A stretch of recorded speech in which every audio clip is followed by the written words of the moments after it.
Mas como nós estamos na série de Efésios, e eu não vou quebrar a série, e por incrível que pareça, eu não acredito em coincidência, mas em Jesuicidência, e hoje um pouco que nós vamos falar no capítulo 2 de Efésios, quero que você abra a sua Bíblia, no capítulo 2 de Efésios, tem a ver sobre fusão, e sem haver programado, mas tem a ver. Eu vou falar um pouco sobre a primeira parte do livro de Efésios, que vai até o capítulo 10, o versículo 10, e depois eu vou falar do 10 em diante, sobre o que Deus fez, né? Nós sabemos que no capítulo 1, o Senhor, ele através de Paulo, ele vai dizer aquilo que Deus, as bênçãos espirituais que nós temos em Cristo. O Senhor Jesus, ele já derrotou os nossos inimigos. Você crê nisso? Quantos creem? Que Jesus na cruz do Calvário, ele derrotou os nossos inimigos, ele derrotou Satanás. No entanto, ele nos deixou em algumas trincheiras nessa terra, para que nós pudéssemos trazer essa vitória no céu para a terra. Quem crê nisso? Manifestar essa vitória através da nossa vida, conquistar territórios, tomar de volta, né, a igreja que vai e as portas do Hades não podem contra ela. Isso aqui cabe à igreja, a eclésia, a nós que fomos chamados para esse tempo, a nós que fomos chamados para essa assembleia pública, essa assembleia convocada, que é para ir lá fora e trazer, tomar posse de uma vitória que já foi conquistada. A igreja não chega como derrotada, a igreja já chega como vitoriosa, porque você crê que você é vitorioso? Só os que creem, diga: eu creio. Então, na verdade, o livro de Efésios, ele serve para nós como um manual para viver esse tempo em que nós estamos vivendo. Um manual, como eu digo, que essa carta à igreja de Éfeso, ela não foi escrita apenas para a igreja de Éfeso, ela foi distribuída ela é universal, ela foi distribuída para várias igrejas, e então, incluindo nós aqui. Então, nós temos que entender agora como é que nós fomos achados. Capítulo 1 fala das bênçãos que Deus conquistou para nós, que Ele, através da redenção, que Ele conquistou para nós. Mas aqui no capítulo 2, ele começa a dizer aonde nós fomos achados. Queridos, nós fomos achados no cemitério. O que diz o primeiro capítulo, o primeiro versículo do capítulo 2? Vocês estavam mortos. Morto fica em cemitério. Nós somos achados no cemitério. Jesus foi lá no lugar da podridão, no lugar do apodrecimento, e ali nós fomos achados, mortos em nossos próprios delitos, mortos em nossas próprias transgressões e pecados. Versículo 2, nos quais costumávamos viver quando seguiam a presente ordem deste mundo, e o príncipe do poder do ar, e o Espírito que está atuando nos que vivem na desobediência. Essa aqui é a trindade do mal. Qual é a trindade do mal? É o presente século, né? A presente ordem desse mundo, o príncipe das potestades do ar e o espírito da desobediência. Essa aqui é a trindade do mal. Assim estávamos nós, sendo dominados por isso, né? Em desobediência. Versículo 3, anteriormente todos nós também vivíamos entre eles, satisfazendo as vontades da nossa carne, seguindo os desejos e pensamentos como os outros. Éramos por natureza merecedores da ira. Todavia, Deus que é rico em misericórdia, maravilha, todavia, Deus que é rico em misericórdia, pelo grande amor, diga grande amor, com que nos amou, deu-nos vida com Cristo, quando estávamos mortos em transgressões, pela graça sois salvos. Deus nos ressuscitou com Cristo, e com Ele nos fez assentar nos lugares celestiais, em Cristo Jesus, para mostrar nas eras que hão de vir, a incomparável riqueza de sua graça, demonstrada em sua bondade para conosco, em Cristo Jesus. Pois vocês são salvos pela graça, por meio da fé, e isto não vem de vós, é dom de Deus. Não por obras, para que ninguém se glorie, porque somos criação de Deus, realizada em Cristo, para as boas obras. Eu não fui salvo por obras, mas eu fui salvo para as boas obras, as quais Deus preparou para nós. Deus preparou antes para nós as praticarmos. Eu vou ler o capítulo todo, verso 11. Portanto, lembrem-se de que anteriormente vocês eram gentios por nascimento e chamados incircuncisão pelos que se chamam circuncisão, feita no corpo por mãos humanas, e que naquela época vocês estavam sem Cristo, separados da comunidade de Israel, sendo estrangeiros quanto às alianças da promessa, sem esperança e sem Deus no mundo.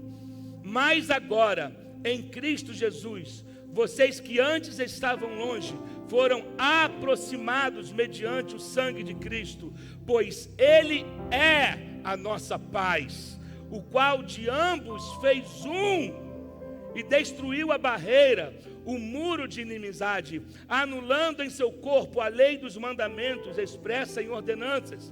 O objetivo dele era criar em si mesmo dos dois um novo homem, fazendo a paz e reconciliar com Deus os dois em um corpo por meio da cruz, pela qual ele destruiu a inimizade.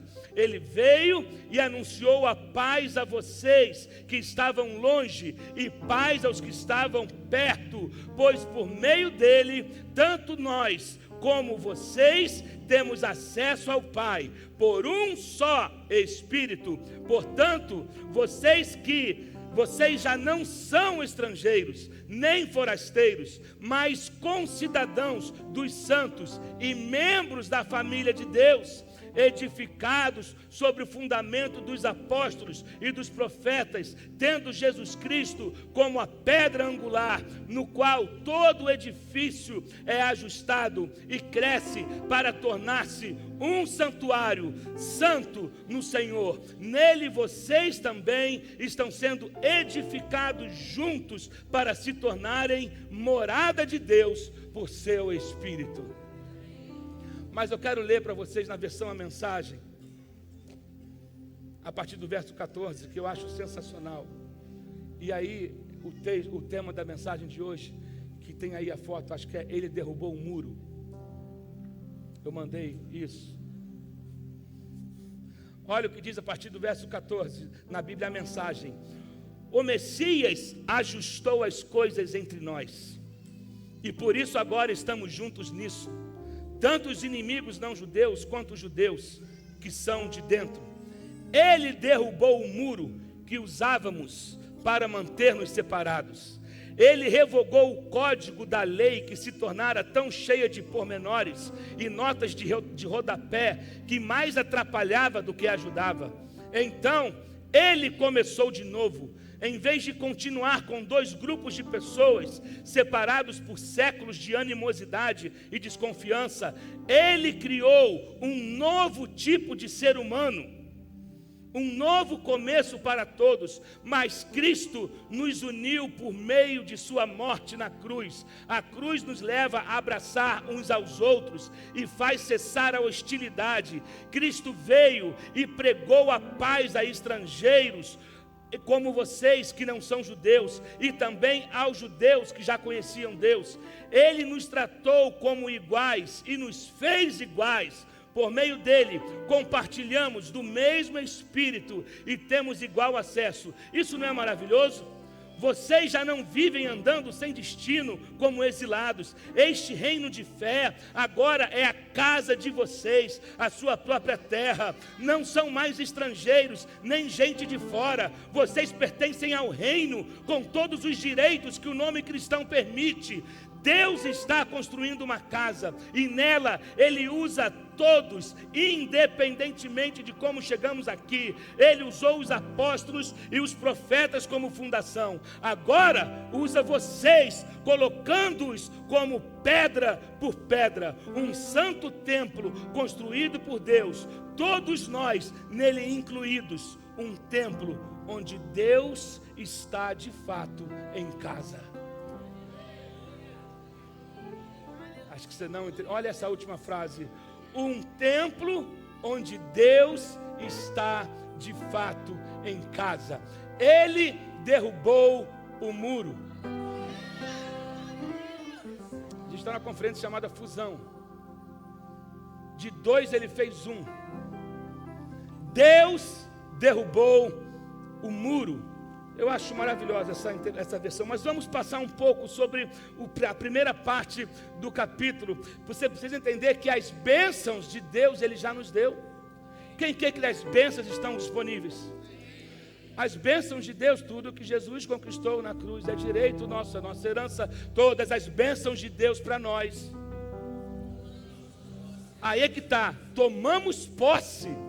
Eu preciso me apossar disso, eu preciso crer nisso, que o que Jesus conquistou para mim está à minha disposição, mas eu tenho que me posicionar para receber. Tem a parte que cabe a mim nisso. Havia uma promessa sobre Josué, mas Josué teve que se posicionar para isso. Havia uma promessa sobre Caleb, mas Caleb teve que chegar e falar: a terra é minha, eu vou subir, eu vou expulsar os gigantes, mas a terra é minha. Quando você sabe que algo é seu, você vai lutar para ter aquilo de volta.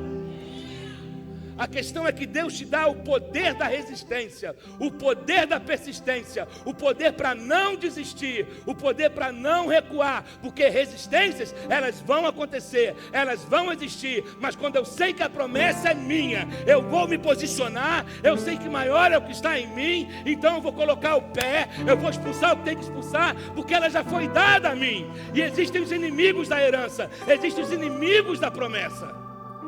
Por isso eu preciso me posicionar e chegar lá e dizer: é meu. E o diabo, queridos, ele fica intimidado.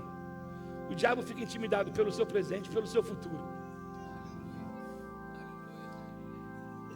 O diabo fica intimidado. Uma coisa que você precisa entender é: nada do que o diabo possa fazer tem o poder de abortar o que Deus já fez. Eu vou repetir isso.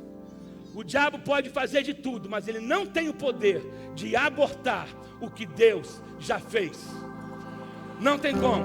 Deus já fez, Deus já realizou. Então você precisa, isso o João falou aqui ontem, pensar na sua posição eterna e não apenas na sua condição atual.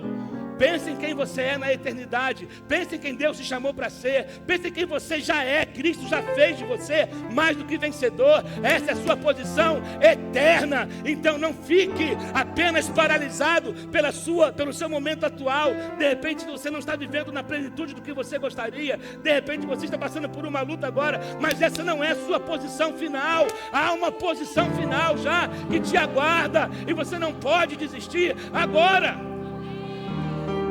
Amém, queridos? Então a ressurreição de Cristo foi onde a nossa redenção foi estabelecida, onde nós somos redimidos. Ela representa para nós, por exemplo, a travessia, o que o Mar Vermelho representava para o povo do Egito. A ressurreição de Cristo representa para nós, que é a mudança, a passagem para uma nova vida. Nós passamos por isso. Ele é o nosso ponto de referência, Ele é o poder de Deus. Então a morte, aquilo que o homem mais temia, Jesus foi e enfrentou. Não tem inimigo pior que a morte. A gente teme a morte, Jesus não teme a morte. Ele foi e derrotou a morte. Onde está a morte, a tua vitória? Ele derrotou a morte. Então a verdade é que todos nós nascemos com uma identidade autocentrada, né? É tudo em volta de nós, é eu, para mim, e alguns, quando a gente nasce, a gente acha que o mundo gira em torno de nós, e essa é a essência do homem sem Deus, achar que tudo gira em torno dele. O homem sem Deus é assim.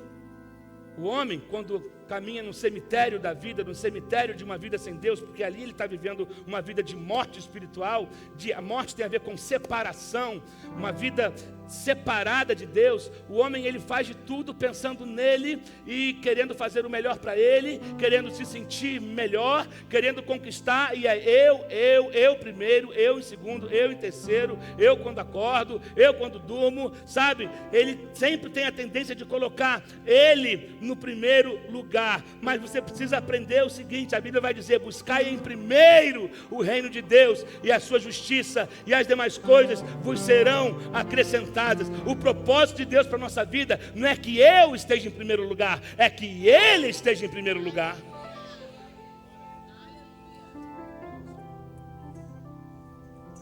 Amém? Porque o Evangelho não tem a ver comigo, o Evangelho tem a ver com Ele, tem a ver com o próximo. Oh, Jesus. A obra opera em mim. Eu estava morto, fui ressuscitado com Cristo, mas o que acontece em mim não é para parar em mim, isso tem que jorrar ao meu redor. É que a gente vive numa geração centrada no eu. É isso que muitos cursos ensinam hoje: é você em primeiro, você tem que fazer, você tem que estar no centro, você tem que não sei o quê, você tem que, quando na verdade é Deus tem que estar no centro. Querido, coloque Deus em primeiro lugar na sua vida, coloque em primeiro lugar na sua vida. Quando você quer que Deus atue em alguma área, coloque Ele em primeiro lugar naquela área. Quer que Ele atue no seu trabalho, coloque Deus em primeiro lugar no seu trabalho. Quer que Deus entre na sua família, coloque em primeiro lugar na sua família. Coloque Deus em primeiro lugar em tudo que você fizer. Tudo que você for fazer, coloque Deus em primeiro lugar. O que faz nós abandonarmos os planos de Deus e tentar uma vida de aventura, construir a nossa própria história da nossa maneira? É porque nós temos uma baixa tolerância à espera. Numa geração imediatista, nós temos baixa tolerância à espera. Eu quero que Deus me atenda como o iFood. Eu ligo, aí dá 30 minutos para entregar. Quando dá 25 minutos, a gente já liga de volta. Já passou 25 minutos, está demorando. Tem muitas pessoas que agem com Deus assim: está demorando. E aí ele começa a querer dar o jeitinho dele, porque ele tem baixa tolerância em espera. Mas Deus faz tudo acontecer no tempo certo. Se ainda não aconteceu, não é porque Deus está preparando a bênção, Deus está preparando você para receber o que Ele tem para você. Porque bênção antes do tempo pode ser a sua maior tragédia. Aumente a sua tolerância à espera. Espera com paciência no Senhor. Esperei com paciência no Senhor, e Ele se inclinou para mim e ouviu o meu clamor. Então a espera tem que vir acompanhada com a paciência. Porque quando eu me torno intolerante à espera, eu começo a tentar dar jeitinho para resolver as minhas questões. Eu começo a arrumar concubina para gerar os meus sonhos. Eu começo a armar de artifícios para fazer antecipar aquilo que Deus me prometeu. Mas se Deus prometeu e ainda não aconteceu, é porque há alguma coisa que não está pronta ainda para que eu possa receber. Então não tente querer encurtar o tempo de Deus. Não tente querer arrumar um atalho. Não tente querer dar jeitinho. Sabe o que acontece? Você está igual siri na lata. Enquanto você não aprender a esperar, não vai acontecer, e você só pode adiar. Então, aumente a sua tolerância à espera. Cutuca, pega o seu dedo santo e dá na costela da pessoa do seu lado, brincadeira, e fala assim: aumente a sua tolerância à espera.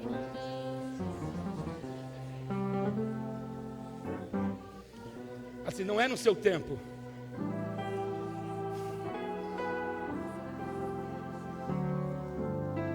Porque às vezes a gente acha que pode fazer melhor do que Deus. Às vezes a gente acha que pode fazer melhor e mais rápido. Está demorando demais. Hoje em dia, século XXI, peraí, eu tenho uns recursos aqui, eu tenho os contatos, eu vou fazer acontecer mais rápido do que Deus. Isso é apenas o orgulho humano. Aqui vai dizer: estávamos mortos, sabe? E morte é isso, é separação. Estávamos mortos da maneira mais significativa. Estávamos mortos espiritualmente, separados de Deus. Assim como o seu corpo separado do seu espírito não pode funcionar na terra, o seu espírito separado do Espírito de Deus não pode funcionar no reino de Deus. O seu espírito separado do Espírito de Deus não pode funcionar no reino de Deus. A morte física, ela silencia o corpo, mas a morte espiritual silencia o espírito.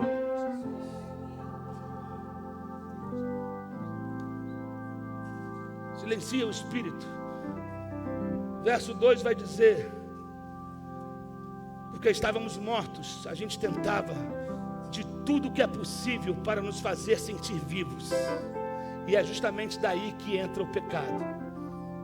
É quando a gente começa a querer tentar fazer, tentar gerar o prazer, a alegria, isso tudo, alegria falsa, prazer falso, passageiro, que passa num instante e depois eu estou pior do que o primeiro estágio. São os mortos-vivos. Já viu mortos-vivos?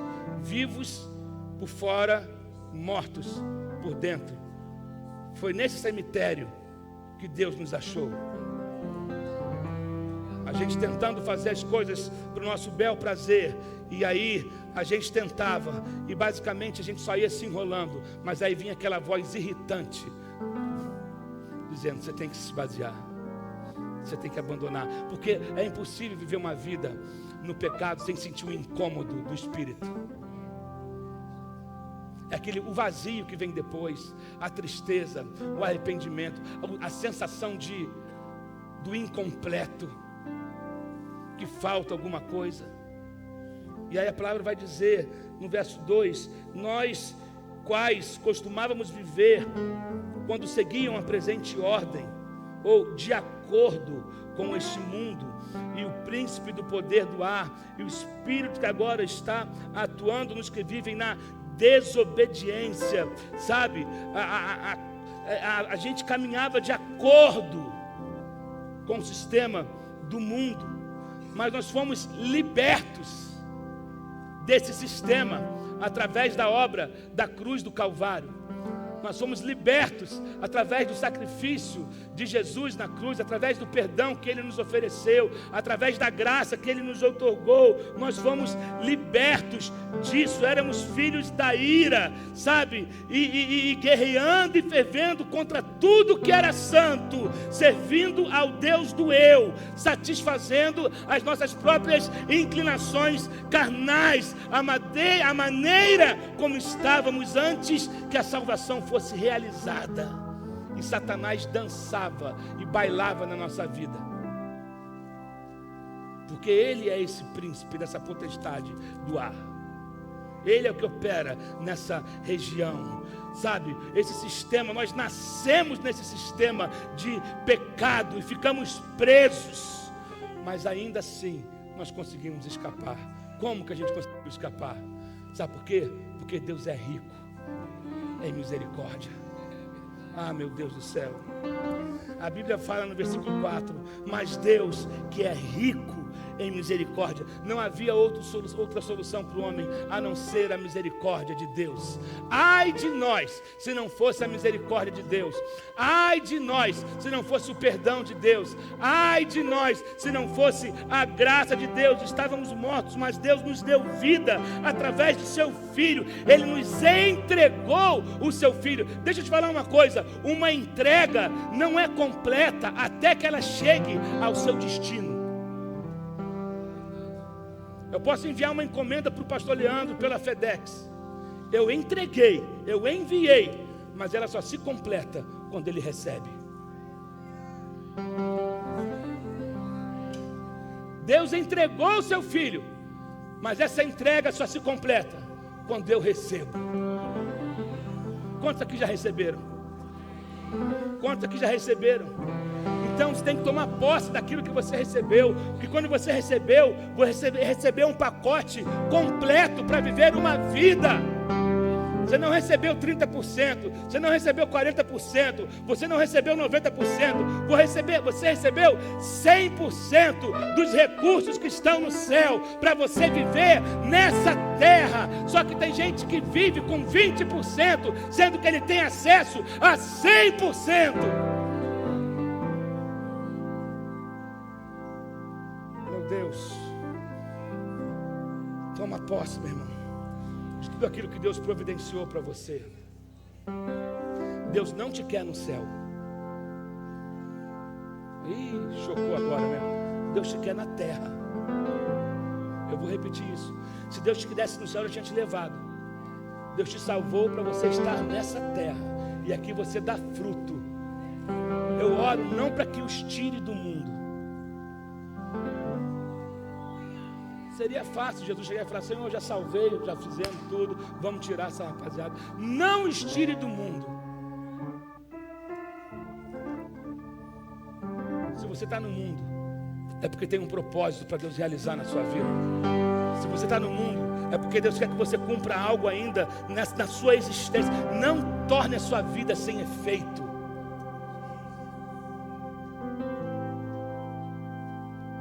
Né? Tem uma frase que é bem conhecida: faça a sua vida valer a pena, vivendo para a glória de Deus, vivendo para Ele e tomando posse das armas e de tudo aquilo que Ele já separou para você. Meu Deus, a questão é que quando as pessoas se tornam cristãs, começa a luta do romper com a velha vida para entrar nessa nova vida. É aí que entra o desafio, porque a conversão ela é diária. Quando você se converte, você se torna um alvo. Antes de se converter, você não é alvo, porque você já está de um lado.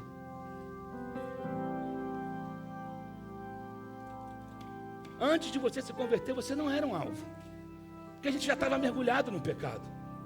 A partir do momento que você se converte, você ganha junto com você um target. E você se torna um alvo do inferno. O inferno quer pegar você. E ele vai lançar dardos. Ele vai lançar, por isso que depois a gente vai ver sobre a armadura de Deus. Mas você se torna um alvo. E é um desafio constante. Porque o teu velho homem quer ficar te chamando. Só que ele já morreu. Mas tem, situações, hábitos, manias, pensamentos, sentimentos que tentam fazer você voltar de onde você foi arrancado, de onde você foi tirado. Lembra de uma coisa: Deus levou uma noite para tirar o povo do Egito. Em uma noite Ele abriu o mar. Em uma noite mais de 2 milhões de pessoas atravessaram. Mas levou 40 anos para eles se desintoxicarem do Egito. Por causa da murmuração, por causa da reclamação, por causa da baixa tolerância. Em uma noite, porque em uma noite, o que é abrir um mar para Deus? Que o oceano cabe na palma da mão dele. Abrir o mar para Deus não era nada, mas acontece que o povo ainda carregava muito do Egito em si. Tem muitas pessoas que estão indo em direção à terra prometida, indo em direção à promessa, mas ainda carregam consigo boa parte da sua velha vida, heranças de uma vida de escravidão, heranças de uma, e ainda não foram completamente libertos. Deus quer realizar uma obra completa em você. Enquanto você não abrir mão de coisas escondidas do Egito que está em você, tu vai ficar rodando.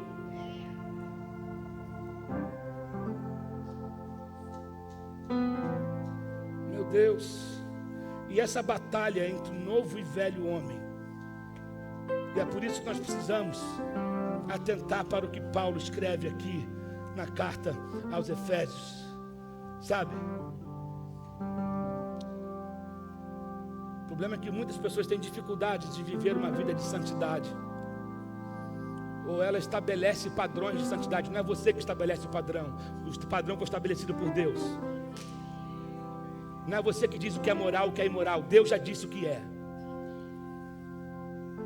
Não somos nós que estabelecemos as regras. No reino de Deus não há democracia, querido. Reino é reino. Reino tem rei. Não cabe espaço para eu pedir a palavra e dar a minha opinião. Eu cumpro ou eu não cumpro. O pecado, na verdade, é uma questão cardíaca. Você não pode consertar homens do lado de fora, só de dentro para fora. Por isso que conversão verdadeira é de dentro para fora. A conversão primeiro acontece dentro. Eu sou transformado dentro, e depois isso começa a refletir no meu exterior. Depois isso começa a refletir nas minhas atitudes. E aí ele vai dizer: pela graça. A graça não é a habilidade de Deus de ignorar nosso pecado, mas é a habilidade que Ele nos dá para viver acima do pecado. Posso ouvir um amém aqui? A graça, eu vou repetir isso. Graça é o poder da mudança.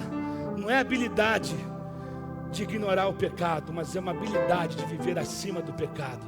É a habilidade de não ser mais controlado pelo pecado. E Ele nos ressuscitou juntos. Deixa eu te falar uma coisa: você não pode ser abençoado fora do corpo. Você não pode ser abençoado fora do corpo de Cristo. A Bíblia vai dizer que Ele nos fez sentar juntos. A sua vitória depende do corpo de Cristo. Nós precisamos aprender a desenvolver uma mentalidade do nós. Desenvolver a mentalidade do nós. A igreja estará sempre dividida e para sempre mais longe do que Deus pretende, se nós não desenvolvermos a mentalidade do nós. É por isso que constantemente acontecem divisões, constantemente o diabo quer trazer divisão entre a igreja. Então, quando ele traz divisão, a presença, a provisão e o poder de Deus nunca podem se manifestar no nosso meio. Aonde há divisão, não manifesta. Aonde há divisão, a provisão fica presa, ela não consegue ser plena. Não acontece. Meu Deus,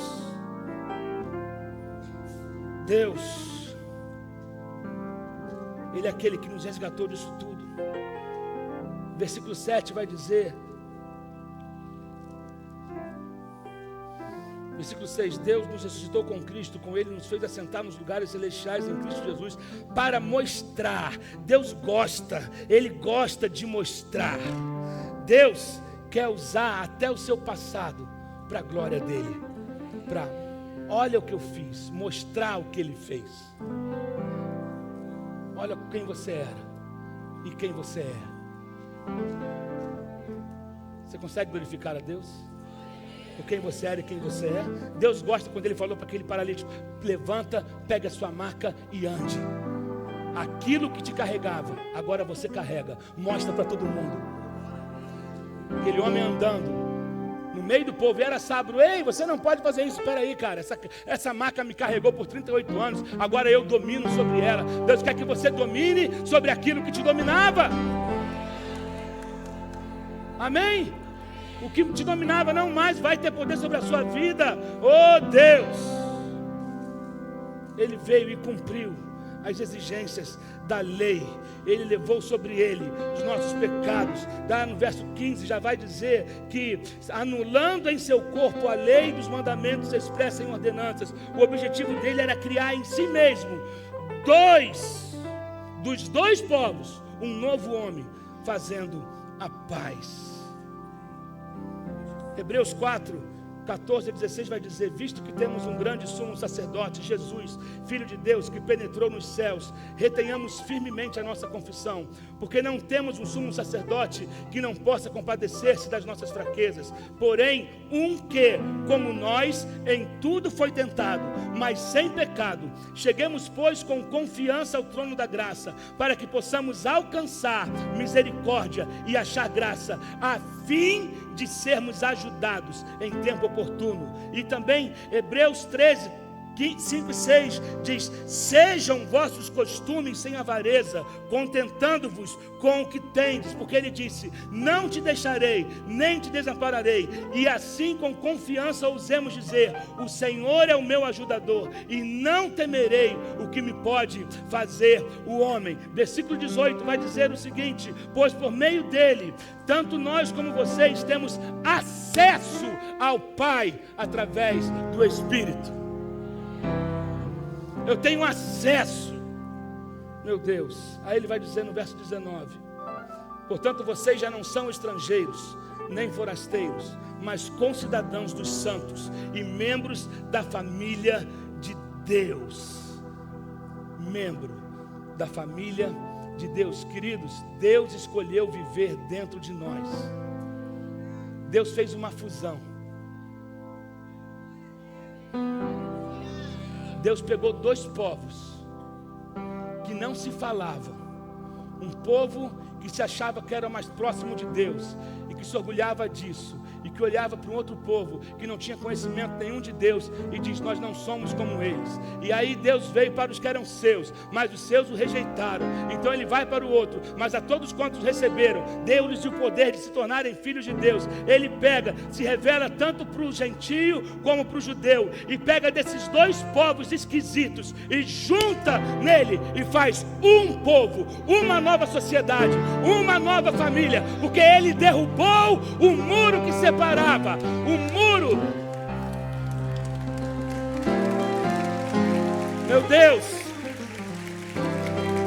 E nós somos alicerçados, edificados sobre o alicerce dos apóstolos e dos profetas. E a pedra disso tudo que sustenta é Jesus. Deixa eu te falar uma coisa. E ele diz que nós somos um santuário. Você não pode ser independente e ser parte do corpo de Cristo. Você não pode ser independente e ser parte do corpo de Cristo. Se você não está crescendo, é sinal de que você não está ajustado. Porque a Bíblia diz isso. Verso 21. No qual todo edifício é ajustado e cresce para tornar-se um santuário santo do Senhor. E aí no verso 22. Nele vocês estão sendo edificados juntos. Edificados juntos. Deixa eu falar uma coisa. A única esperança de Satanás de derrubar a nossa fé é criando divisão na igreja. É criando desunião. Deixa eu falar uma coisa, deixa eu fazer uma pergunta. Você nunca viu um demônio brigando contra outro demônio? Tchau. Você não vê o inferno brigando contra o inferno.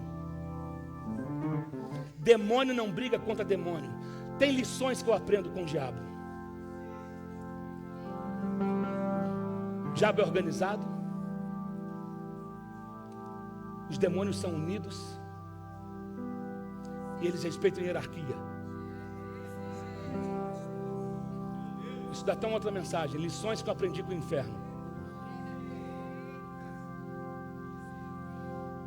Aí nós na igreja falamos que somos unidos e criamos panelas, criamos divisões, falamos de perdão e não perdoamos, falamos de ofensa e vivemos nos ofendendo toda hora, falamos de hierarquia e não respeitamos hierarquia, e sentamos para adorar e estamos com o coração dividido, e está pedindo para a glória vir, e está pedindo para a unção descer. Sabe quando vai vir? Não, você só pode estar emocionado, mas não transformado.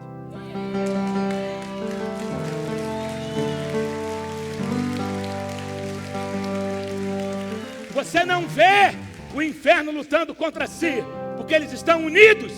Agora, quando a igreja decidir ser um corpo e não fragmentos, a gente consegue derrotar. Porque ele derrubou o muro. E ele nos fez um corpo. Ele fez uma fusão. Pessoas completamente diferentes. E colocou junto. Não é todo mundo ser um robô, ser igual. Você não tem que anular a sua identidade. Você não tem que anular o seu pensamento. Não é isso. É andar uma vida espiritual acima disso.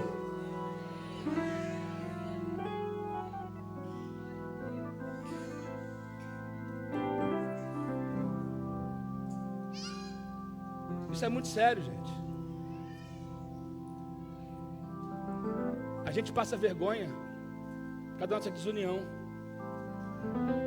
A gente passa vergonha pelos comentáriozinhos feitos nos corredores das igrejas. Eu não falo só da IPAN, não, eu falo de igreja no modo geral. Eu sou nascido e criado na igreja. Eu já vi tudo que você possa imaginar dentro de igreja. A gente passa vergonha é porque enquanto o pastor está pregando, tem gente falando mal do pastor no corredor. Passa vergonha porque enquanto tem um aqui ministrando, tem alguém falando mal, criticando, e aí divisão no meio da igreja. E o diabo está, lá, entraram na pilha. Vamos nem fazer nada não. Às vezes a igreja não precisa do diabo para atrapalhar.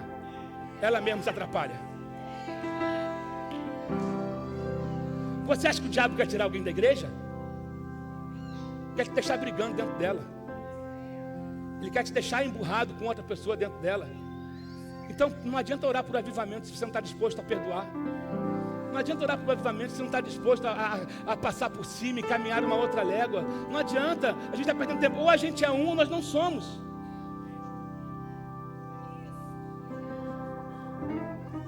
Tu acha que o diabo chega de tridente, capa vermelha e chifre? É a sementinha do mal que ele planta. Vamos plantar uma intriga.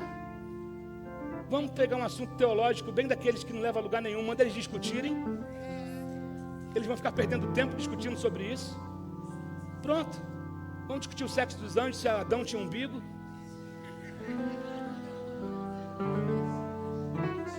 Bota eles para discutir essas coisas, implanta, bota isso no meio deles. Isso o pastor Mário disse que uma vez teve uma reunião no inferno para decidir como é que parava a igreja. Aí um levantou e falou: olha só, vamos criar temas polêmicos de teologia e vamos deixar eles discutindo.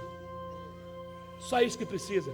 Enquanto eles estão perdendo tempo discutindo entre si, a gente faz o que a gente tem que fazer lá fora.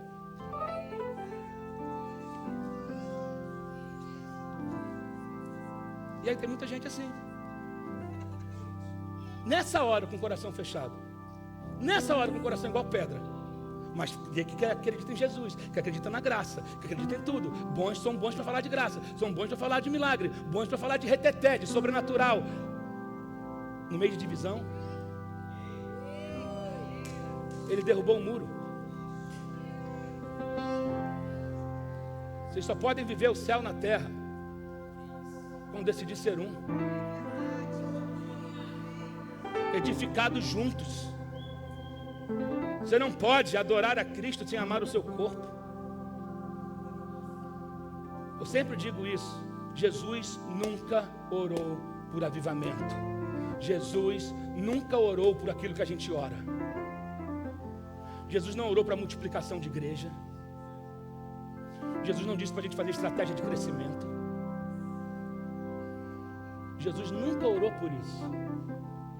Mas em João 17 diz sobre o que ele orou. João 17, 20 e 21. Eu não rogo somente por estes, mas também por aqueles que pela tua palavra hão de crer em mim, nós.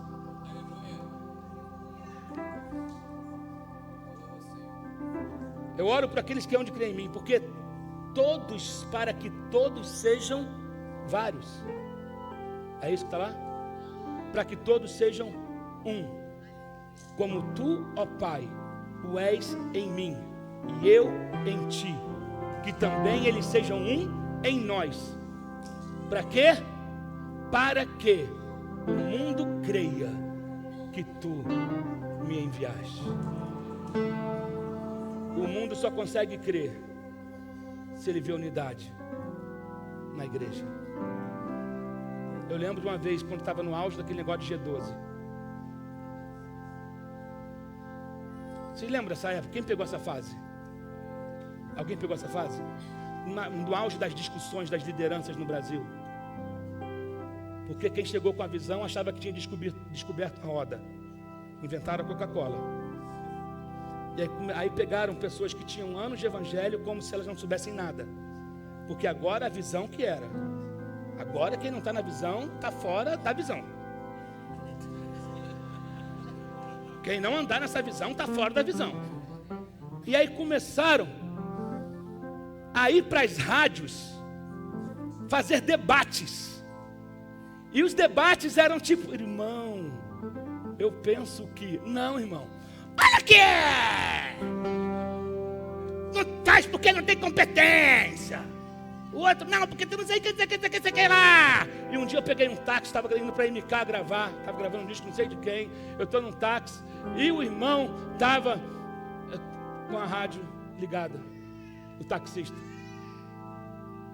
Por um acaso. E eu sentado no banco de trás, com vergonha.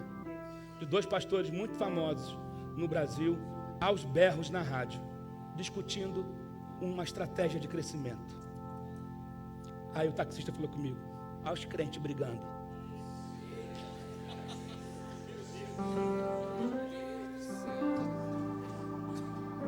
O taxista falou comigo, aos crentes brigando. Aí eu: quanto é que foi o jogo do Flamengo ontem?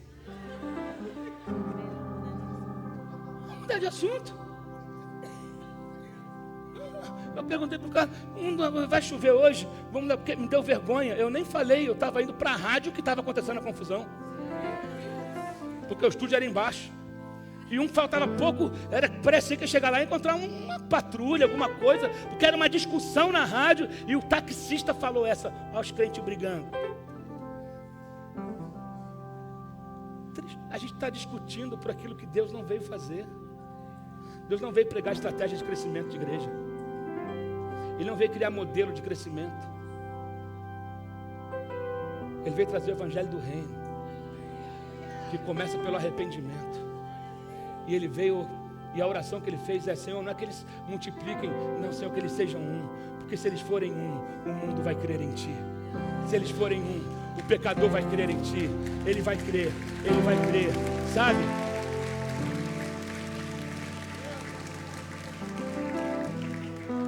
Justificação, santificação, glorificação. No passado eu fui salvo, no presente eu estou sendo salvo, no futuro eu serei salvo. Você crê nisso? Eu serei salvo da penalidade do pecado, do poder do pecado, da presença do pecado. Nós fomos salvos para as boas obras. Deus quer trabalhar o nosso exterior, aquilo que Ele já depositou no nosso interior, já está em nós. Queridos, eu não estou aqui, eu sou o primeiro da lista. Eu sou o primeiro a ter que mudar. Eu sou o primeiro a ter que me arrepender. Eu sou o primeiro a ter que decidir ser um com meu irmão. Eu sou o primeiro a ter que passar por cima de um monte de coisa. Mas isso não tem que partir só de mim. Isso parte de mim, mas parte de quem está do meu lado esquerdo, do meu lado direito, de você que está aí atrás, da pessoa que está em pé lá na porta. Isso tem que ser uma decisão nossa. É a consciência que precisamos ter. Não se espanta, não. Tem que aprender com o que Jesus disse e ver o exemplo que o inferno está fazendo. Vou repetir: demônio não briga com demônio. Por isso às vezes parece que eles estão vencendo, mas eu quero dizer uma coisa: a igreja sempre será a igreja. A igreja sempre será a igreja, e a igreja é vitoriosa, e nós vamos andar nessas boas obras. Amém, queridos? Sabe, nós precisamos aprender a olhar para trás com apreciação. Olha o que Deus já fez. Você consegue olhar e ver o que Deus já fez? Quem consegue olhar hoje, dar uma olhadinha no seu retrovisor e lembrar do que Deus já fez? Nós éramos estrangeiros, estranhos, não merecíamos, não tendo esperança, mas pelo sangue de Cristo Ele nos reconciliou. Ele entrou no cemitério onde nós estávamos e nos resgatou de lá. De dois, Ele fez um. Ele derrubou um muro. E aqui estou entrando já no final. Paulo repete esse termo para enfatizar a obra unificadora de Cristo. De ambos fez um novo homem, um só corpo, um espírito. Cristo superou todo distanciamento e divisão espiritual. E nos últimos capítulos desse versículo, Paulo apresenta 3 retratos que ilustram a unidade dos judeus e gentios dentro da igreja. Uma só nação. Israel era a nação escolhida de Deus, mas o povo havia rejeitado o seu Redentor e sofreu as consequências. O reino foi tirado deles e entregue a um povo que pudesse reproduzir os seus respectivos frutos. Mateus 21, 43 vai dizer sobre isso. E essa nova nação é a igreja, a raça eleita, sacerdócio santo. Quem faz parte disso, dá uma glória a Deus aqui nessa manhã. Somos nós, essa nação. Diga: eu sou nação, eu sou uma nação. Nação é isso.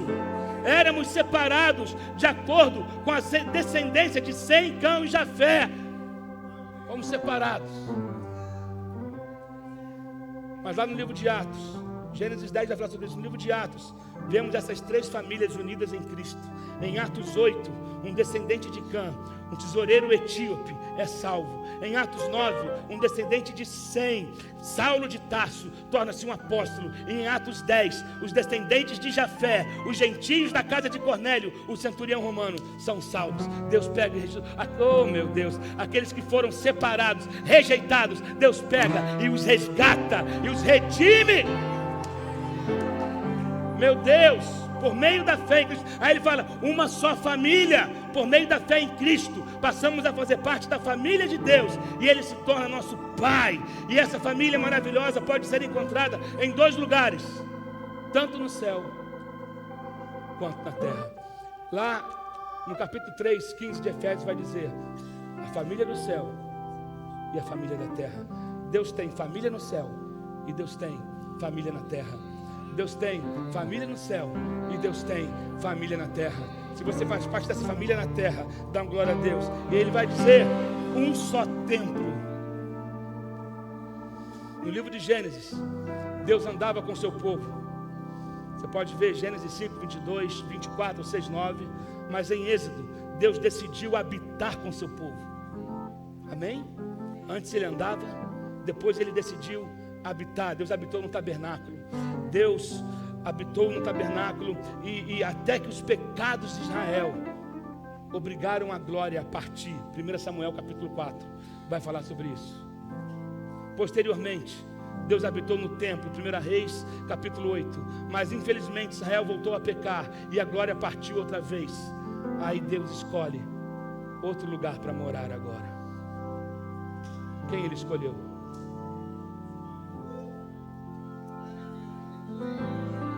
Quantos aqui são casa?